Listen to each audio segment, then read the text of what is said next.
This show is sponsored by BetterHelp, taking a moment to celebrate and remind women to take care of themselves for all they do. BetterHelp makes it easy to get matched online with a qualified therapist. Sign up and get 10% off at betterhelp.com/super. That's better, HELP.com/super. Hey, brother! How did the Death Eaters get into the Ministry of Magic on the night Harry went to collect the prophecy? This always baffles me a little bit. Like, sure, Voldemort himself didn't want to reveal his presence when the Ministry is so kindly ignoring his return. You know, Bellatrix says that line, and I know that Bellatrix isn't French herself, but Jim Dale's performance has a French flair to it, and it gets stuck in my brain skull, you know? Ooh, the little baby Potter! Symphony of Crackle. Anyway, the Battle of the Department of Mysteries involves 12 Death Eaters who've broken in ahead of Harry. Fully cloaked, fully masked, fully menacing. Ish. And as soon as Harry and friends arrive, there are red flags. I mean, it's not like the ministry isn't open at all. I mean, the guest entrance works just fine, which suggests that guests may need to be there at that time. And even the voice in the telephone receiver tells them, "Visitor to the ministry, you are required to submit to a search and present your wand for registration at the security desk, which is located at the far end of the atrium." Like, as far as that voice is concerned, there is absolutely someone down there to do a wand check on these guests. Guests who, by the way, include Harry Potter, one of the ministry's biggest enemies that year, and yet no alarm is raised that he just entered the premises in the middle of the night? And I hear you might be thinking, well, it's night. Everyone clearly just went home for the day, except in Chamber of Secrets, Arthur is coming home from work in the morning. Morning, Weasleys! Morning! Not the evening, meaning a night shift isn't unheard of. So, I don't know, either it's a government holiday in Britain, which it's not, we checked, there are no government holidays in Britain on June 18th, which is the day in question. Or maybe the ministry just forgot to change the outgoing magical voice receptionist, which also seems unlikely because even when they describe their mission, it's capable enough of listing the reason for their visit, which was rescue mission, which I suspect isn't the most common visitation purpose. And it's not just Death Eaters breaking in, it's 6 Hogwarts students as well. Like, it's almost shocking. The key barrier to entering the ministry isn't how are we going to get there, Fly, of course. but how are we going to get past everyone after we get there. Because if you recall, it literally takes months of preparation to solve this very exact problem in Deathly Hallows. But even when they get there upon arrival, Harry has an odd feeling about the missing security guards. Harry in the lead, past the fountain, toward the desk where the security man who had weighed Harry's wand had sat, and which was now deserted. Harry felt sure there ought to be a security person there. Sure, their absence was an ominous sign, and his feeling of foreboding increased. And you might be wondering who cares, but the reason all this matters is because if it's just so easy to break in, then why on earth would Voldemort even be concerned about retrieving the prophecy himself? I always think back to Philosopher's Stone when Dumbledore said he doesn't need an invisibility cloak to make himself unseen. And like, surely Voldemort shares this ability, right? Maybe? Because if so, and it's this easy to get in, and you can just be invisible, like, what is the holdup? But hey, invisible or not, there's just no reason to fear revealing yourself if indeed there is never anyone there at night, which, re Arthur Weasley, we know is incorrect anyway. Morning, Weasleys! Morning! And yet, when Harry arrives, he finds his way completely clear, and not one, but 12 Death Eaters have successfully beaten him to the Department of Mysteries, where they are playing a hilarious game of hide and seek and waiting for him. Something is fishy. Something doesn't make sense here, but we have solved it, and you are not going to believe it.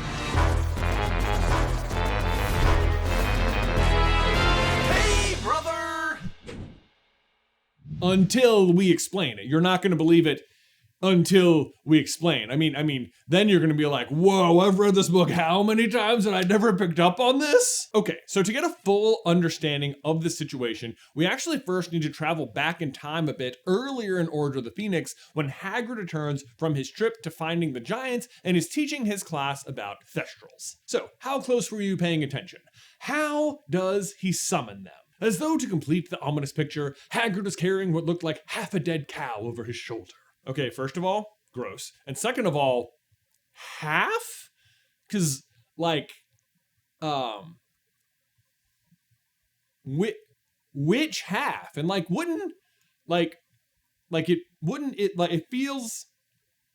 it feels messy. Like, are we talking hamburger or hot dog here? You know what I mean? Like, I mean, well, I guess it's obviously hamburger because it's a cow, right? But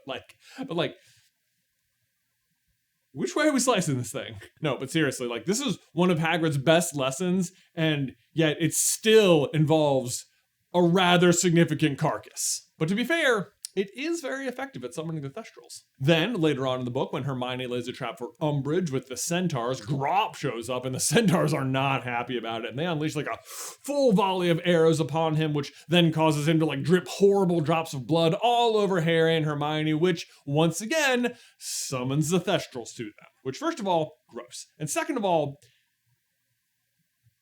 half a cow? I'm just still not over it. But from there, everyone rides the Thestrals to the Ministry of Magic and proceeds down the lift into the Ministry, leaving their Thestrals behind, confident that they can look after themselves. Which brings me to a side theory within this theory, which is something I have started noticing heavily throughout this chapter, which is that in this book especially, I think the Ministry of Magic is meant to represent hell. And y'all know I need to give a huge thank you to today's sponsor, Shopify. Did you guys know that we have our own brand of coffee?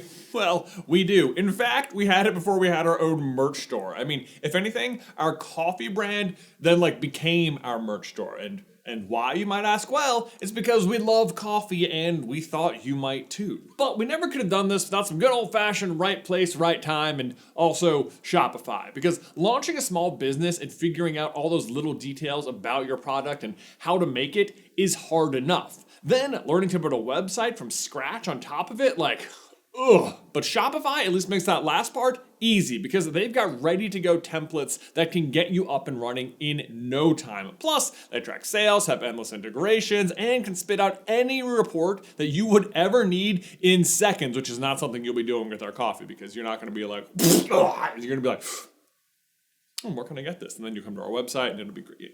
But if you're ready to sell your own stuff, then you are ready for Shopify. It is time to turn those what-ifs into with Shopify today. Sign up for your $1 per month trial today at shopify.com/SCB. Again, let's go to shopify.com/SCB one last time just for safety. Shopify.com/SCB.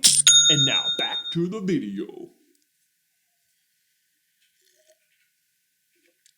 Just listen to what it's like getting down there on this particular lift. They were sinking slowly into the ground. Harry watched apprehensively as the pavement rose up past the glass windows of the telephone box until darkness closed over their heads. Then he could see nothing at all. He could only hear a dull, grinding noise as the telephone box made its way down through the earth. After about a minute, though it felt much longer to Harry, a chink of golden light illuminated his feet. A full minute, or I'm sorry, it said about a minute. Right. So like one full about a minute later, like you probably skim right past that when you're reading it, but a full minute of darkness creaking through a narrow hole in a metal box, like that is horrifying. But guess what? From there, once you arrive in the Ministry, you can take more lifts that will take you even further underground to the various levels, which go all the way to 9. Which also actually stands out as a reference to hell, because in Dante's Inferno, there are 9 levels, each worse than the last. Not to mention, on this particular night, Harry will eventually encounter the devil himself, aka Voldemort, as well as a whole band of his Death Eaters who are already waiting for him on the 9th floor, which, not for nothing, in the book is described as feeling cold, contains a portal to death. And again, back over in Dante's Inferno, the 9th level of hell is not actually hot like you usually imagine, but instead freezing cold, and Satan himself can be found there chewing endlessly on the worst sinners. Literally eating the dead, as in a Death Eater, who again are the people actually waiting there. Which brings us back to the Thestrals. Now, I mentioned before how Grop's blood sparked the all-too-convenient arrival of the herd and granted the DA elite passage to the Ministry. And we really can't undersell the importance of the blood here. Harry scrambled clumsily onto the horse's silken back. It did not object, but twisted its head around, fangs bared, and attempted to continue its eager licking of his robes. I mean, they love this stuff! Blood.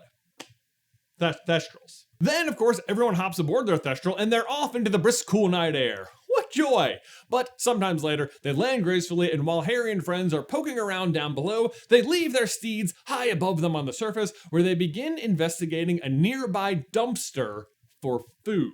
Which sounds all well and good, like maybe they're just, eager, oversized horsebat raccoon horses, and they've had a long flight, like, let them eat! I'm hungry. Except, if we go back to Hagrid's lesson, what is it that Thestrals actually eat? Raw meat. I shouldn't have said that. I should not have said that. And what was it that attracted them to Harry and Hermione in the first place? Oh yeah, blood. Which then does make you start wondering, what on earth is in that dumpster that they are so attracted to and suddenly searching for food? And then you remember that once Harry arrives in the Ministry, there is a surprising lack of security or the presence of anyone there at all. They are allowed to just breeze right past everything.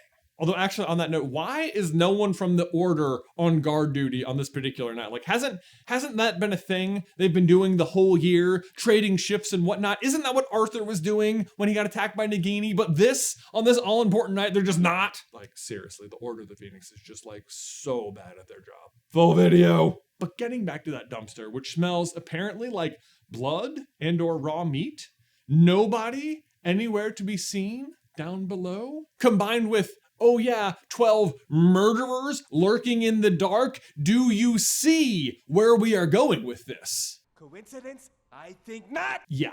The reason Harry's path is clear on this night isn't because nobody showed. It's because 12 very specific people showed up and cleared their path for them. The Death Eaters broke in and killed everyone who might have raised the alarm and disposed of all of the bodies in the dumpster, which the Thestrals are now eating.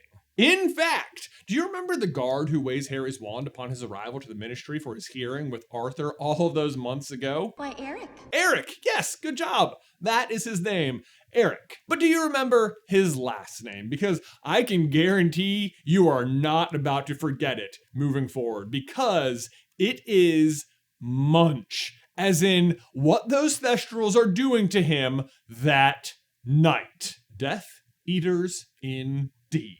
And you might wonder, hey, if that's true, why don't we ever hear about these deaths? Why don't we hear about old Eric Munch? And that's a great question. But it's pretty easily answered, because there was one or two other really big stories that happened that night as well. He's back. Yeah, the Ministry and the Daily Prophet are scrambling pretty hard the next day, what with backtracking on a year's worth of misinformation, announcing Voldemort's back, Dumbledore's not crazy, in fact he caught 12 Death Eaters for them the night before, and oh yeah, we also have an exclusive interview with Harry Potter that we totally didn't buy from the Quibbler.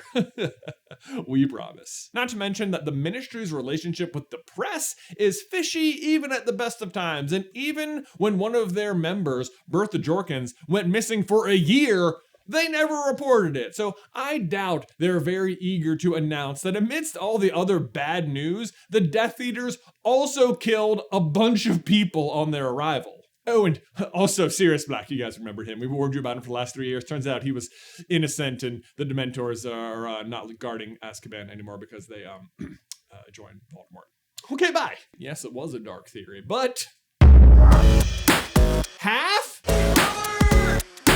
Guys, thanks so much for watching today's video. Don't forget to leave a like on it and subscribe if you haven't already so you don't miss any future Harry Potter action from us. One of the great things about covering Harry Potter and doing our podcast through the Gryffindor is when we go on tour, because we get to meet you guys in person. And on our last tour, which we just finished, we came up with this exact theory we just told you guys on stage with the audience's help. And it was just one of those magic moments that can only happen live. So if you want to check out Through the Gryffindor just as a regular podcast, we release new episodes every week. We go chapter by chapter through the entire series. You can check it out right here. But otherwise, until next time, don't forget, ducks, they go in cups. In New Orleans, ducks go in Mardi Gras cups.